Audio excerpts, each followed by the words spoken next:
What's up, everybody? Today we're going to take a ride along in the Z06 behind me. I'm going to talk about a few things of how I got it to 700 horsepower with just a few bolt-ons. Also a little bit about the car, what I like about it, maybe some things I don't like about it, sound clips, and all that good stuff. So let's get going. But first, cold start.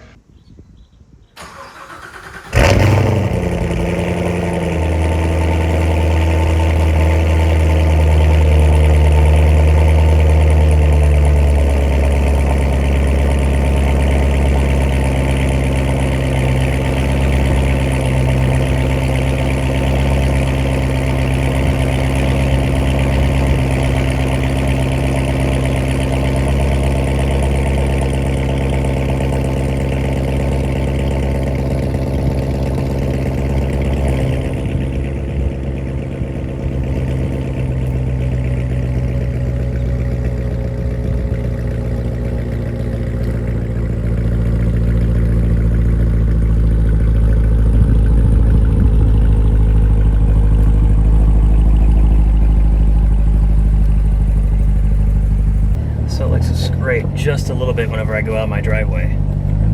Oh well. That's the price we pay for lowered cars, right? Oh boy, here we go. So I bought this car in 2018, and actually it had about 5,000 miles on when I first bought it. It's got just at 13 right now.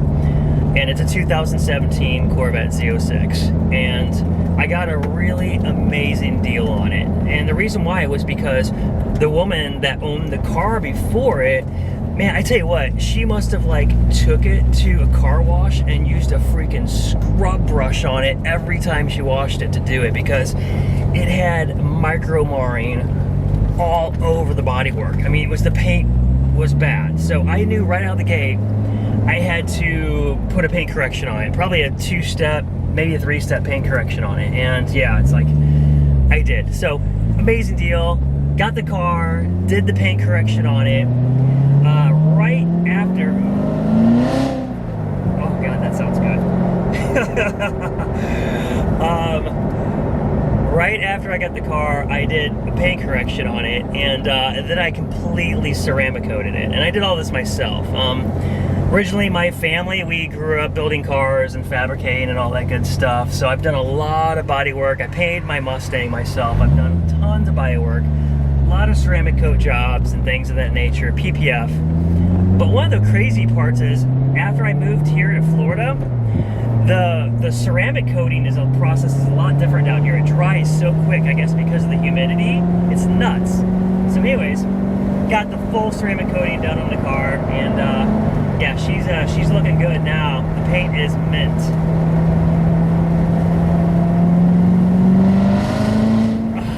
Sounds good.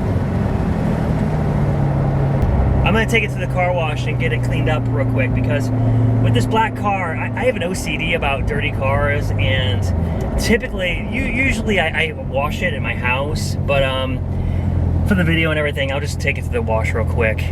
No, I won't be using the scrub brush on it.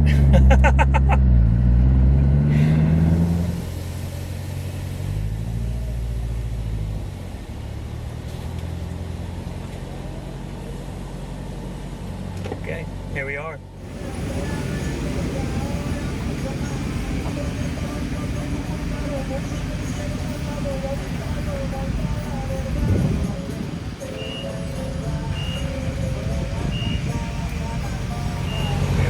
Back on the road, folks.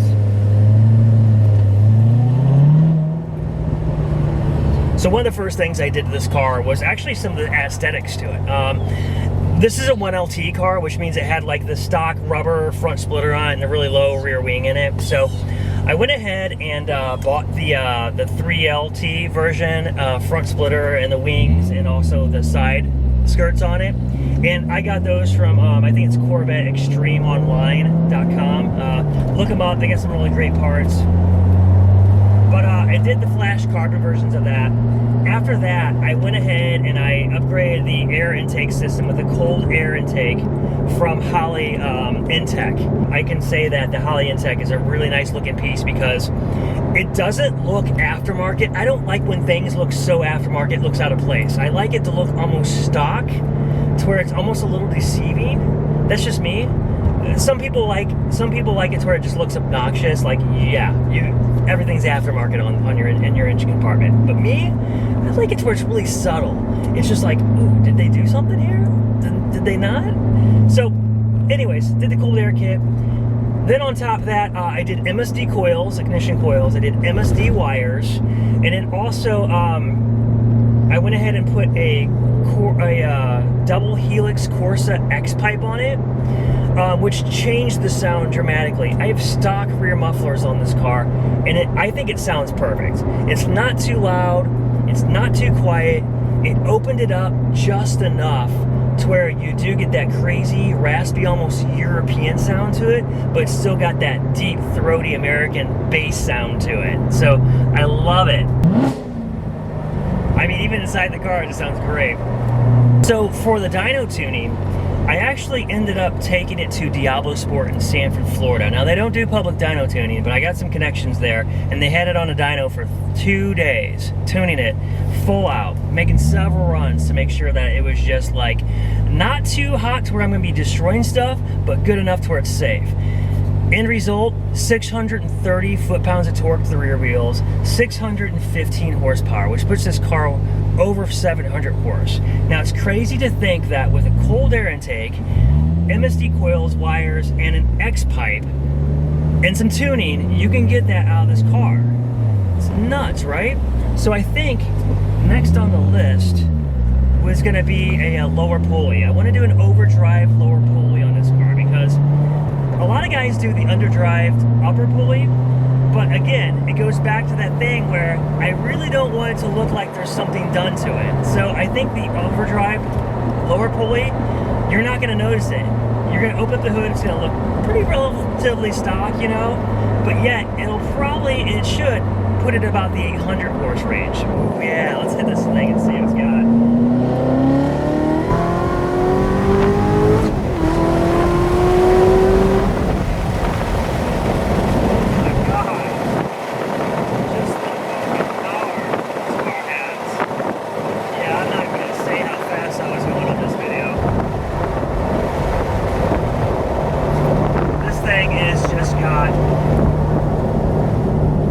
This car has got some freaking balls, man. I'll tell you what, for a car that you can just buy out of the box and have this much fun and this much power, I mean, if you think like comparable to like supercars that were like Porsche 911 GT2 or GT3 RS, like, or a Ferrari, or, you know,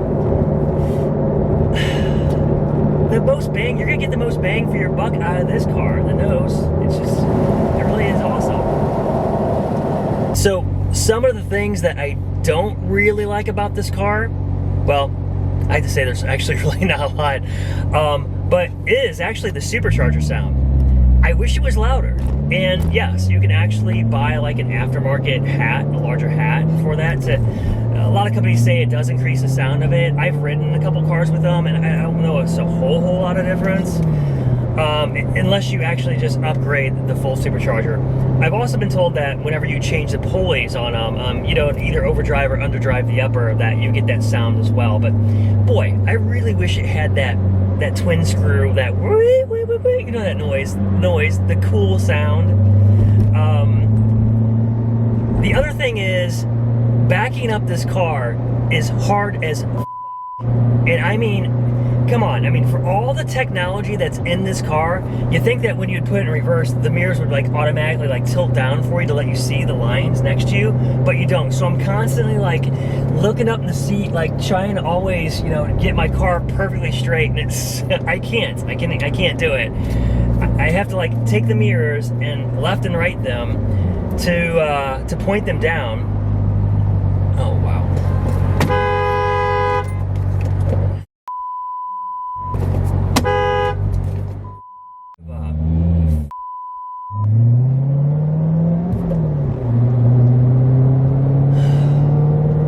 decided to make a left turn right at the last minute and cut into a left turn lane, cutting everybody off, blocking me. I got oncoming traffic. Everybody's doing about 65 on this road. I'm thinking I'm gonna get rear-ended, right? And that's one of the other things about this car I'm gonna get into is when I first bought this car, I was actually kind of hesitant and scared to drive it because it's so nice. It's not a cheap car. And you gotta worry about like other people hitting this mother on the highway and parking lots, door dinging. Just the other day, I took this car to go get some food and some beers and whatnot, and I parked absolutely in the middle of nowhere. Seriously, there was no other cars around anywhere. I'm sitting in my car texting my girlfriend, and I'm waiting for her, and this SUV pulls up and parks right next to me. I swear, there was like 30 other parking spots all around me. And I hear her get out of the car, and she says to her friend that's with her, "I only park next to nice cars." And I'm like, I purposely parked all the way the hell out in the middle of nowhere. Seriously. It's like, oh my God. I'm sure you guys probably deal with that too as well. What a frustration. So that's the other thing.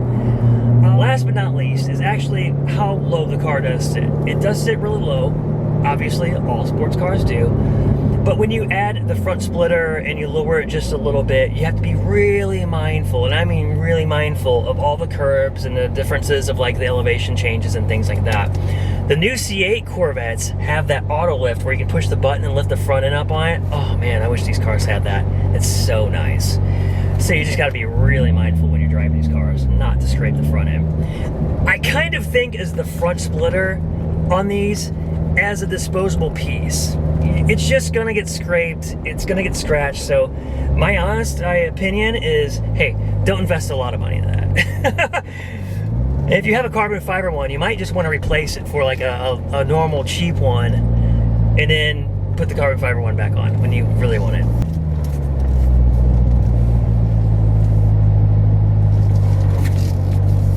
This is that backing up situation I was telling you about. Doubt it's even straight. I can't see shit. Like, you can't see anything next to you. This is the hardest shit to back up.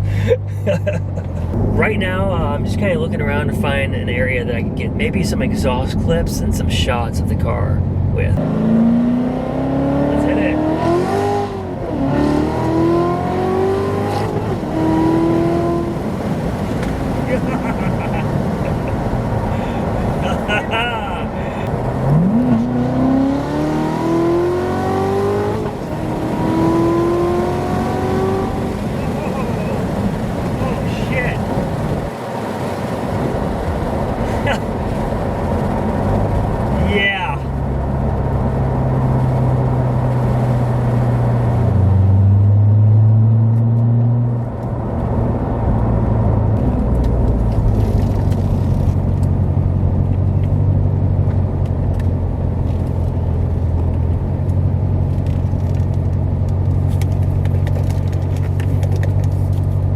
This is perfect.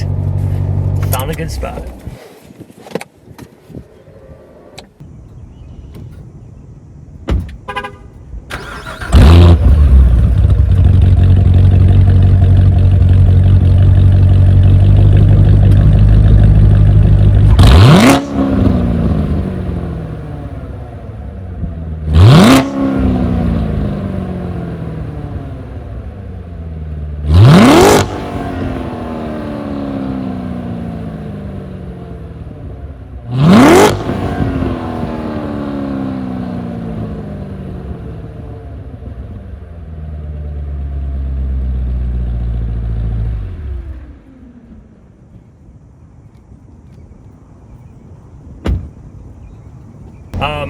Well, I tell you what, if I'm going to leave you one thing about the Z06, the C7 Z06, is that, man, for the amount of car, the amount of emotions, the amount of power, just handling, and just charismatic value this car has, you can't beat it. I mean, right now, you could probably pick up a Z06 for around $75,000 to $80,000. But if you compare that to, say for instance, a Porsche 911 or a Lamborghini or anything else that's in this range of vehicle, you won't get it.